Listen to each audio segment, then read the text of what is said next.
Everyone wants freedom, financial freedom, freedom from stress, freedom to control their time, freedom to choose how they live.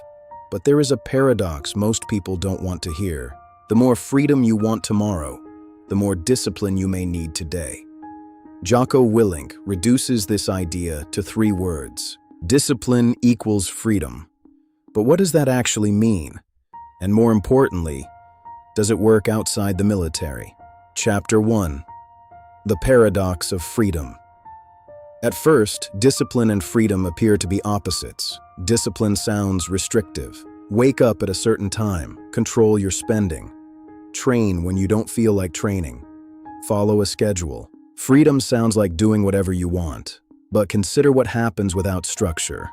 Ignore your finances long enough, and money begins controlling your choices. Ignore your health, and your body eventually limits your freedom. Ignore your responsibilities, and unfinished problems accumulate. Avoid difficult work, and opportunities disappear. The central argument of discipline equals freedom is simple. Structure today can create options tomorrow. Discipline is a tool for liberation. Chapter 2. Who is Jocko Willink?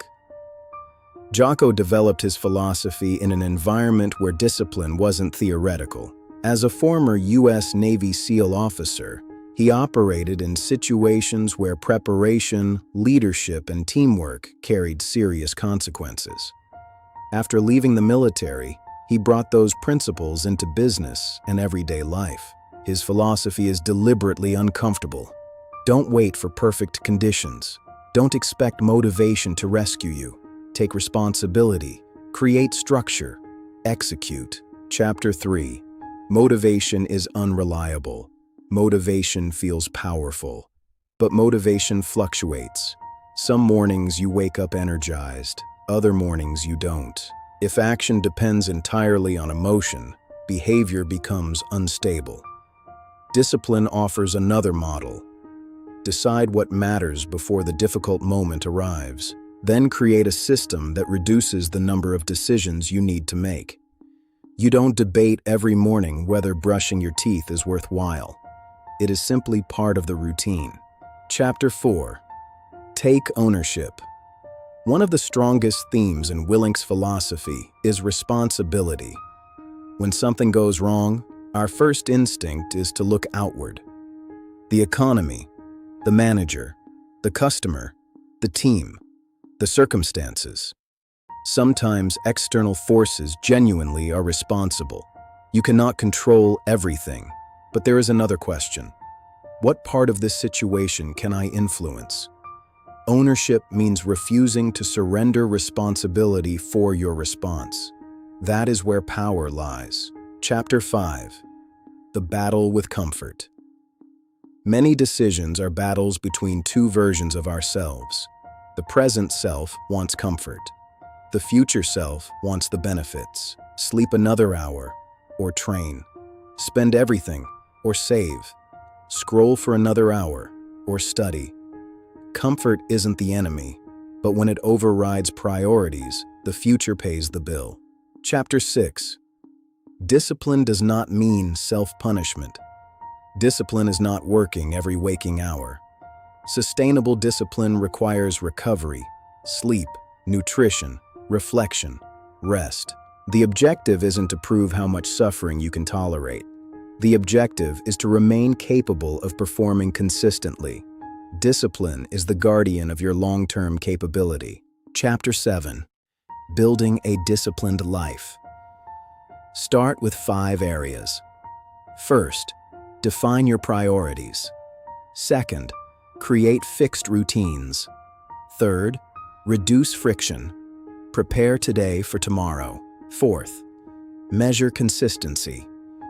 Don't ask if you felt motivated. Ask if you completed the behavior. Fifth, recover deliberately. Discipline includes knowing when to stop. Chapter 8. The freedom discipline creates. Financial discipline creates financial options. Physical discipline preserves physical capability. Time discipline creates space for what matters. Discipline doesn't guarantee life will go according to plan, but it increases your ability to respond when life doesn't. And that is one of the most valuable forms of freedom. The 7-Day Challenge. Day 1. Choose one area that needs structure. Day 2. Identify the biggest problem. Day 3. Replace it with one specific action. Day 4. Remove one distraction. Day 5. Complete the action even without motivation. Day 6. Review what worked. Day 7. Build the behavior into next week. Build evidence that you can keep one commitment to yourself. Freedom is often imagined as the absence of rules, but sometimes, freedom is the result of choosing the right rules for yourself. The budget, the schedule, the focused work. None of these look extraordinary, but repeated over years, they shape what becomes possible. You cannot control every event, but you can become more deliberate about what you do next. If this changed your perspective, tell us in the comments. Subscribe for more in our 50 Books for Personal Growth series. Discipline is the beginning. Wealth Entertainment 21.